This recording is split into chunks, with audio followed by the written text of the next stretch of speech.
bloque de MB Noticias, 14 grados en estos momentos en Montevideo, y ya está con nosotros en estudio Carlos Luján, que es politólogo, especialista en relaciones internacionales, docente e investigador de la Universidad de la República. Un gusto recibirlo esta mañana. Es un gusto para mí estar contigo. Un conflicto, el de Medio Oriente, que se está complicando, por lo menos en las últimas horas, este ataque de Irán a Israel. ¿Cuál es la primera lectura o cómo se explica, digamos? ¿Cómo lo podemos entender? Mira, yo creo que esto es muy dinámico. Empecemos por poner en contexto qué es lo que está ocurriendo en el día de hoy. Hace menos de 2 horas, el Comité de Guerra israelí, que son 3 personas, el primer ministro, el ministro de Defensa y un representante de la oposición que se avino a participar, está reunido. ¿Sí? Se reunió el domingo, se reunió el martes, se vuelve a reunir hoy.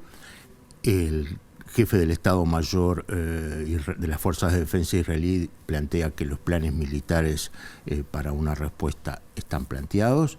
Primer elemento. Entonces, esta continuidad que no ha dado una respuesta de cese hace que esto tenga la complejidad de que está continuando. Luego, me parece muy importante la visita de David Cameron, ex primer ministro británico, hoy actual canciller, ministro de Relaciones Exteriores, que se reunió en la mañana de hoy con Herzog, el presidente, y tiene una reunión con Netanyahu, que plantea la respuesta militar israelí. Es un hecho ya que damos por sentado. El punto es cuál es la magnitud de esa respuesta. Tercer elemento, que Estados Unidos plantea prudencia a Irán, o sea que venía planteando la moderación para Israel, con lo cual uno puede intuir de que allí lo que está es seguramente una reticencia de los anglosajones a participar en una ofensiva. Creo que claramente no va a ser, pero probablemente hoy se esté cerrando sí el compromiso de la defensa del Estado de Israel. Acá te hago un paréntesis. Como tú sabes, hace poco estuvo Peter Burke en la Facultad de Información y Comunicación, el más importante historiador vivo que hay en el mundo, que trajo Mónica Marona, la profesora Mónica Marona, y una conferencia, y nos decía, lo que uno puede ver son indicios, ¿sí? Formas en la niebla, referido a la historia, más aún cuando pensamos el futuro inmediato, pues estamos hablando de lo que puede pasar en los próximos días. Y se ha hecho muy común esta idea de la niebla de la guerra. Entonces, más allá de que tú y yo y los televidentes todos decimos la paz, acá lo que tenemos que ver son indicios en términos de qué es lo que puede ocurrir. Claro, me gustaría ir a lo que puede ocurrir. Pero ¿por qué Irán atacó Israel? Bueno, eso es más allá del elemento puntual, ¿no? Veamos hasta dónde nos remontamos. Si nos remontamos... En 15 minutos si entra, está bien. A menos de un año. No, si nos vamos siglos es un problema. Irán promueve que Hamas, la Yihad Islámica Palestina y otros 5 grupos palestinos de Gaza se reúnan en el Líbano bajo el anfitrión Hezbollah, ¿sí? Y planean en el Líbano las acciones del 7 de octubre en las que participan estos grupos. Recordemos que de los 230 rehenes, 170 aproximadamente fueron por Hamas y 50 por la Yihad Islámica Palestina, de las cuales no ha habido ninguna liberación. Entonces empieza una coordinación allí.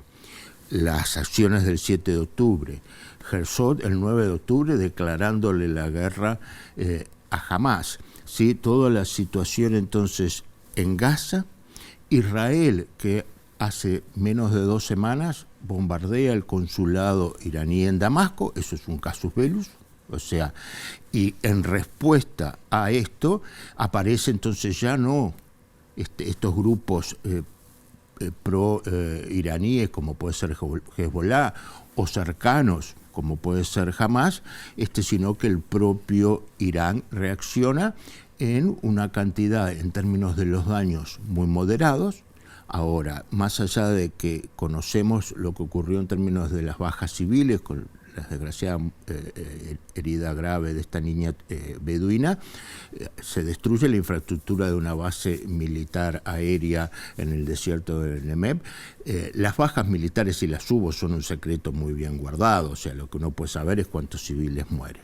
Entonces, eso lleva hoy que, frente a esta destrucción de esta base militar, Israel decide: o no hacemos nada y damos bajo la narración de que es una gran victoria haber evitado el ataque, o vamos desde una mínima, que es una reacción, y destruimos una base militar iraní, eso es como la de mínima, o, como han planteado algunos, no es por los resultados del ataque iraní, sino por la magnitud, y entonces son 300 los misiles, los ataques aéreos que Israel realiza, y ahí depende de los blancos. Igual la situación es bien distinta, porque al ataque del 7 de octubre se respondió, ahora hay más de 30.000 muertos en Gaza.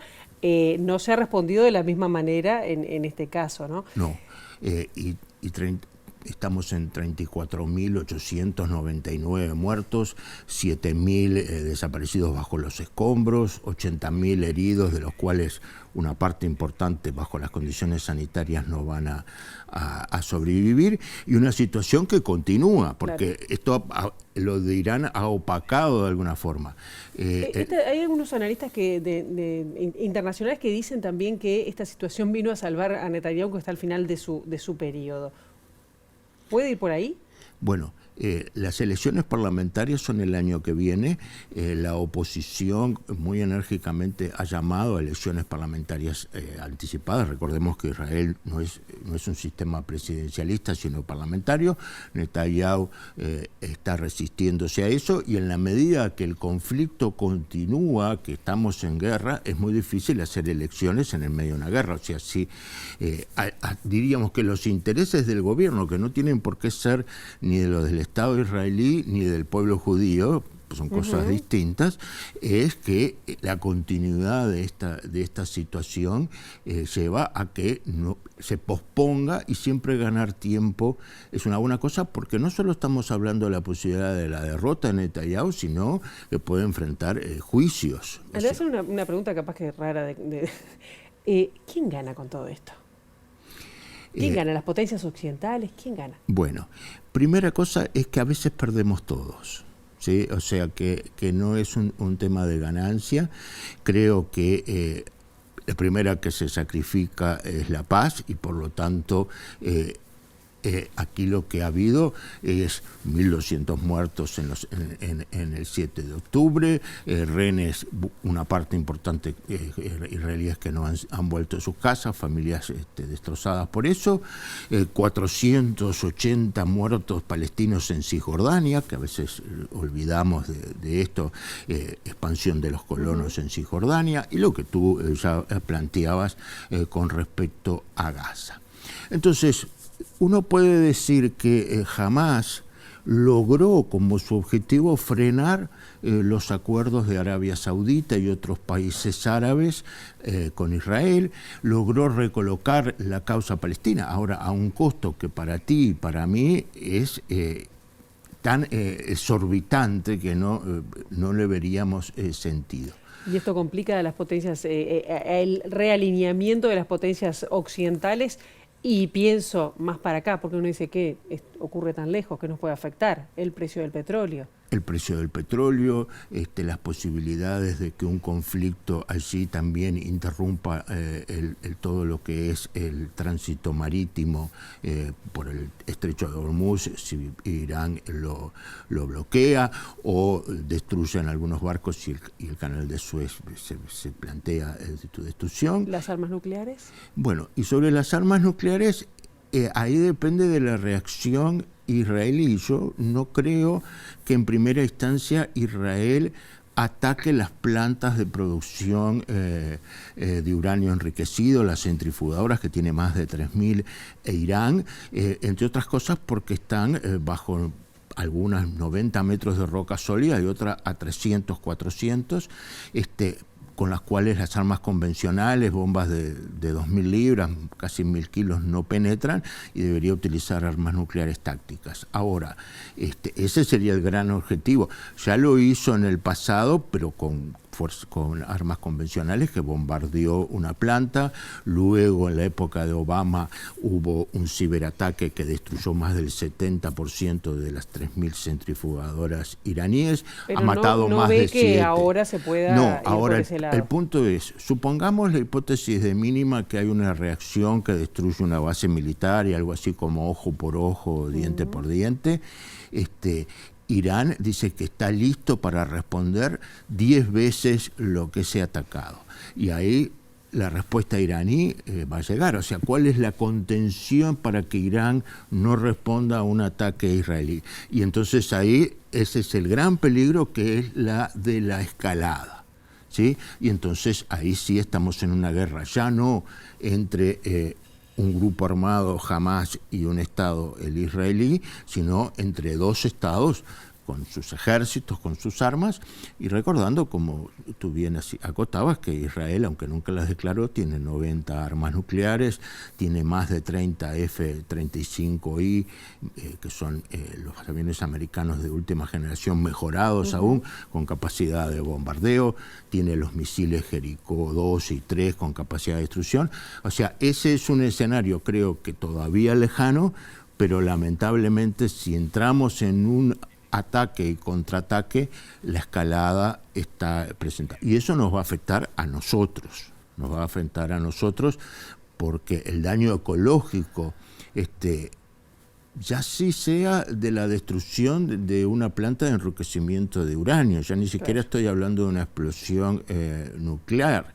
En el hemisferio boreal, por los vientos, podemos tener una contaminación muy importante, y eso va a traer no solo hambre, sino enfermedades. Va a ser muy complejo. Nos va a quedar pendiente, lamentablemente, cómo cambia el escenario en Gaza, pero ya lo estamos convocando para una próxima oportunidad. Gracias, Luján. Muchas gracias a ti, y reitero el agradecimiento a la Universidad de la República, a la Facultad de Derecho, a la Licenciatura de Relaciones Internacionales, al Instituto de Ciencia Política, a la Facultad de Ciencias Sociales, que me permiten poder investigar, poder enseñar, poder reflexionar con mis estudiantes y compartir contigo estas apreciaciones sobre el mundo. Muchas gracias. Gracias a ti.